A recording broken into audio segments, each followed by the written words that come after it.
जय श्री कृष्णा। भगवान शिव का कैलाश पर्वत पर गमन तथा षष्ठी खंड का उपसंहार।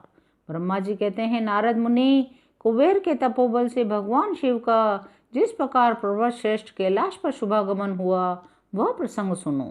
कुबेर को वर देने वाले विश्वेश्वर शिव जब उन्हें निधिपति होने का वर देकर अपने उत्तम स्थान को चले गए, तब उन्होंने मन में विचार किया, ब्रह्मा जी के ललाट से जिनका प्रादुर्भाव हुआ है, जो प्रलय का कार्य संभालते हैं, वे रुद्र मेरे पूर्ण स्वरूप हैं।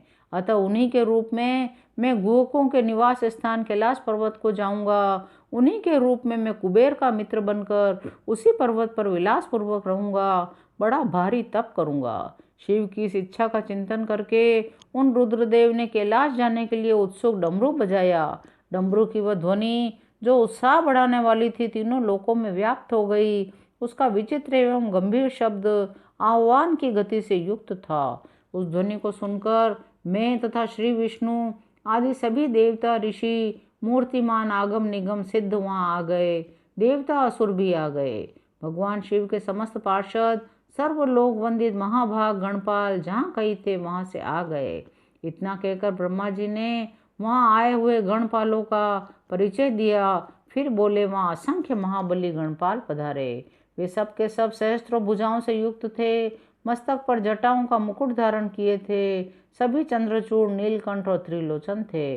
वे मेरे श्री विष्णु के तथा इंद्र के समान तेजस्वी जान पड़ते थे। अणिमा आदि 8 सिद्धियों से घिरे थे। उस समय भगवान शिव ने विश्वकर्मा को उस पर्वत पर निवास स्थान बनाने की आज्ञा दी। अनेक भक्तों के साथ अपने और दूसरों के रहने के लिए यथा योग्य आवास तैयार करने का आदेश दिया। तब विश्वकर्मा ने भगवान शिव की आज्ञा के अनुसार उस पर्वत पर जाकर शीघ्र ही नाना प्रकार के ग्रहों की रचना की। फिर श्री हरि की प्रार्थना से कुबेर पर अनुग्रह करके भगवान शिव सानंद कैलाश पर्वत पर गए। उत्तम मुहूर्त में अपने स्थान में प्रवेश करके भक्त वत्सल परमेश्वर शिव ने सबको प्रेम दान देकर सनात किया। इसके बाद श्री विष्णु आदि समस्त देवताओं, मुनियों और सिद्धों ने शिव का अभिषेक किया। हाथों में नाना प्रकार की भेंटें लेकर सबने क्रमशः उनका पूजन किया। बड़े उत्सव के साथ आरती उतारी। नारद मुनि, उस समय आकाश से फूलों की वर्षा हुई जो मंगल सूचक थी। सब और जय जयकार और नमस्कार के शब्द गूंजने लगे। महान उत्साह फैला। सिंहासन पर बैठकर श्री विष्णु आदि सभी देवताओं द्वारा की गई यथोचित सेवा को ग्रहण करते हुए भगवान शिव बड़ी शोभा पा रहे थे। सर्वेश्वर प्रभु ने प्रसन्नचित्त से वह स्तवन सुनकर उन सबको प्रसन्नतापूर्वक मनोवांछित वर एवं अभिष्ट वस्तुएं प्रदान की। तदनंतर श्री विष्णु के साथ मैं तथा अन्य सब देवता और मुनि मनोवांछित वस्तु पाकर आनंदित होकर भगवान शिव की आज्ञा से अपने अपने धाम को चले गए। कुबेर भी शिव की आज्ञा से प्रसन्नतापूर्वक अपने स्थान को गए। फिर वे भगवान शंभु, जो सर्वथा स्वतंत्र है, कैलाश पर रहने लगे।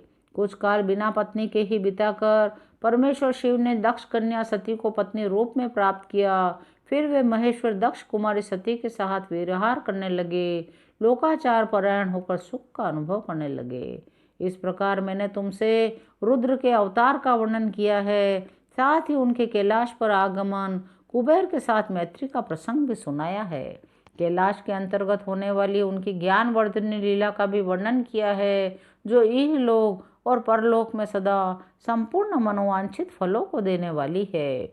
जो मनुष्य एकाग्रचित होकर इस कथा को सुनता या पढ़ता है, वह इस लोक में भोग पाकर परलोक में मोक्ष लाभ करता है। आज की कथा यहीं विराम लेती है। शेष अगले अंकों में। ओम नमः शिवाय।